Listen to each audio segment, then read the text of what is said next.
Welcome back to a new video game review. Now, all footage will be early on game footage in order to prevent any spoilers, just to let you guys know.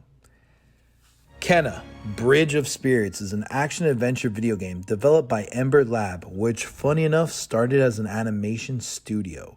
The story is about Kena, a young spirit guide who uses her magical abilities to help the deceased move from the physical to the spirit world.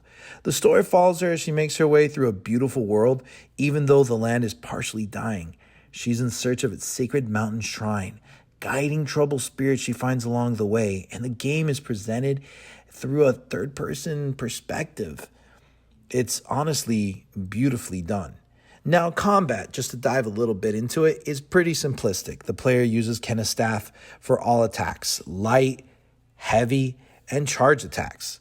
Now, later on, that staff will be transformed into a bow, and even in certain instances, you could slow down time while using the bow. Now, when defending against enemies, the player can activate Kena's Pulse ability, which kind of acts as a shield of sorts and has a health meter, but it's more like a stamina bar before it depletes when being attacked.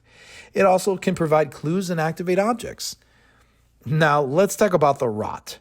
The Rot are small spirit companions that can be directed to complete tasks such as moving objects, taking certain shapes, or even distracting enemies. The player must damage enemies before the Rot have enough courage, though, to join battle. The Rot are more than just Pixar-looking adorable creatures that follow her and can perform certain actions.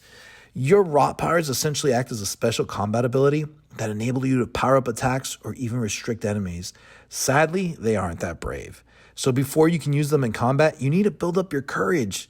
And that courage meter is the yellow circle in the lower left that you see right there.